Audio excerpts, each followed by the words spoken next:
Hello student, এখন তোমাদের ক্যালকাটা ইউনিভার্সিটির আন্ডারে সেকেন্ড সেমিস্টারের ইন্ডিয়ান নলেজ সিস্টেম অর্থাৎ ভারতীয় জ্ঞান ব্যবস্থা সাবজেক্টের ক্লাস আছে। আজকের ক্লাসে তোমাদের মডিউল 1 অর্থাৎ প্রথম অধ্যায় থেকে গুরুত্বপূর্ণ 15টা 2 নম্বরের প্রশ্ন উত্তর নিয়ে আলোচনা করব।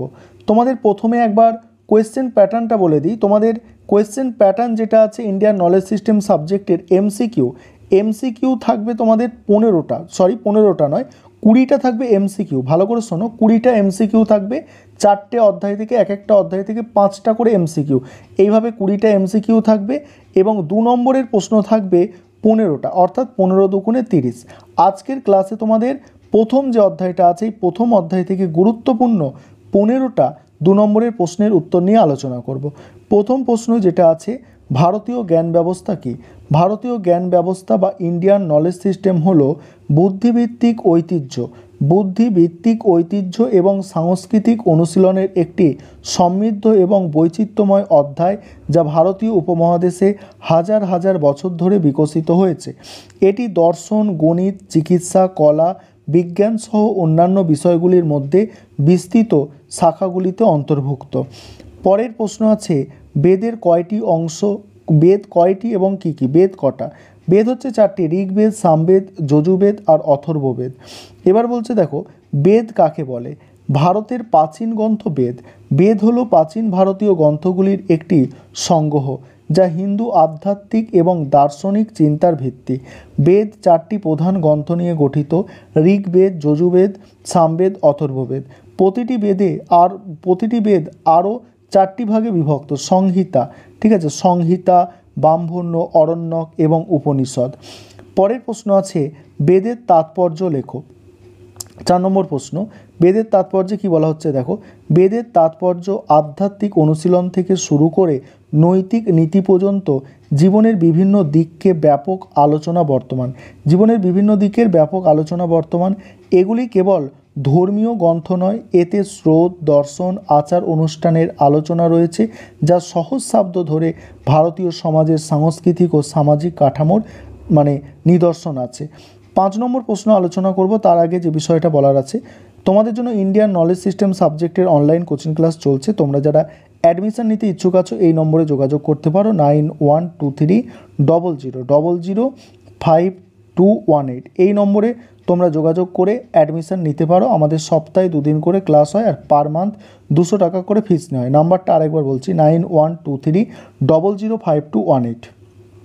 তারপরে দেখো, ঋগ্বেদের রচনাকাল সম্পর্কে লেখো। বেদের মধ্যে প্রাচীনতম প্রায় 1500 খ্রিস্টপূর্বাব্দে রচিত।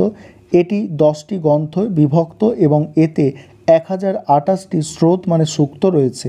তারপরের প্রশ্ন, ঋগ্বেদের ধর্মতাত্ত্বিক তাৎপর্য লেখো। স্রোতগুলি ইন্দ্র, অগ্নি এবং বরুণের মতো বিভিন্ন দেবতাকে উৎসর্গ করা হয়েছে, যা প্রাথমিক বৈদিক দেবতাদের প্রতিফলিত করে। এতে রয়েছে গায়ত্রী মন্ত্র এবং পুরুষ সিক্ত, যা বৈদিক সৃষ্টিতত্ত্ব এবং ধর্মতত্ত্বের কেন্দ্রবিন্দু। তারপরে বেদের রচনাকাল সম্পর্কে লেখো। রচনাকাল আনুমানিক 1200 থেকে 1000 খ্রিস্টপূর্বাব্দ। ঋগ্বেদে নির্দিষ্ট স্রোতগুলি ব্যবহার করে গাওয়া সুর নিয়ে গঠিত।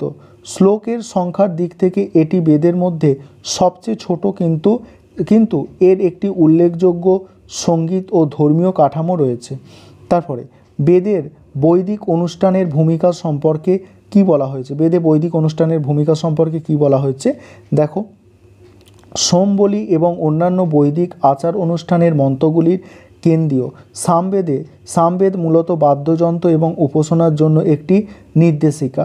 তারপর দেখো, যজুর্বেদের রচনাকাল সম্পর্কে লেখো। রচনাকাল আনুমানিক 1200 থেকে 800 খ্রিস্টপূর্বাব্দ। আচার অনুষ্ঠানের সাথে যুক্ত গদ্য মন্ত্র রয়েছে।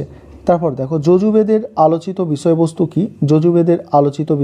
দেখো, যজুর্বেদ জটিল বৈদিক জ্ঞান যেমন দেখো সোমায়াগ পালনের নির্দেশনা প্রদান করে। বেদে দেবতা এবং প্রাকৃতিক শক্তি সম্পর্কে কি বলা হয়েছে? বেদে বর্ণিত দেবতারা আলাদা আলাদা প্রাকৃতিক উৎসের সাথে সম্পর্কযুক্ত, যেমন সূর্য দেবতা, বায়ু দেবতা পবনদেব, আগুনের দেবতা অনলদেব, জলের দেবতা মাটির দেবতা ধরিত্রী। তারপরে দেখো বেদাঙ্গ কি? বেদের সংরক্ষণ ও তাকে অনুধাবনের জন্য বেদাঙ্গের উৎপত্তি। বেদাঙ্গগুলি 6টি ভাগে বেদকে অনুধাবনের জন্য সহায়ক গ্রন্থ। এগুলি বেদের অঙ্গ হিসাবে বিবেচিত হয়। প্রতিটি বৈদিক ভিত্তিতে একটি নির্দিষ্ট উদ্দেশ্য পরিবেশন করে। তারপর দেখো পুরাণ কি? পুরাণ শব্দের অর্থ হলো প্রাচীন বা পুরাতন। পুরাণ পৌরাণিক কাহিনী, কিংবদন্তি এবং তৎকালীন রাজা ও প্রভাবশালী বংশ পরিচিতির সম্ভার। আখ্যানমূলক যুগলগুলিতে লেখা, এগুলি মহাভারত এবং রামায়ণের প্রবাহিত শৈলীর সাথে সাদৃশ্যপূর্ণ। পুরাণের তাৎপর্য। পুরাণ তৎকালীন সময়ে বিস্তৃত বিষয়গুলির একটি দলিল। সৃষ্টি, সময়চক্র এবং মহাজাগতিক ক্রম, রাজা, বীর এবং ঋষিগণের বংশপরিচয়, দেবতা, দানব এবং মানুষের দেখো মনোমুগ্ধকর গল্প, আচার, আয়ুর্বেদ, জ্যোতিষ, দার্শনিক ধারণা যথা ধর্ম, কর্ম এবং পুনর্জন্ম, এই বিশাল বিষয়গুলির আলোচনা পাওয়া যায়। উপনিষদ পরের প্রশ্ন, আর আজকে ক্লাসের শেষ প্রশ্ন। উপনিষদ কি? রচনাকাল খ্রিস্টপূর্ব ষষ্ঠ শতকে।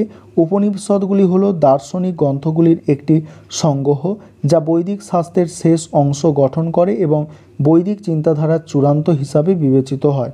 উপনিষদের অর্থ হলো বিদ্যার্জন, গুরুর সামনে উপবিষ্ট হয়ে গ্রহণ করা। বিদ্যার্জন, গুরুর সামনে উপবিষ্ট হয়ে গ্রহণ করা, অর্থাৎ গুহ জ্ঞান। এই ছিল তোমাদের আজকের ক্লাস।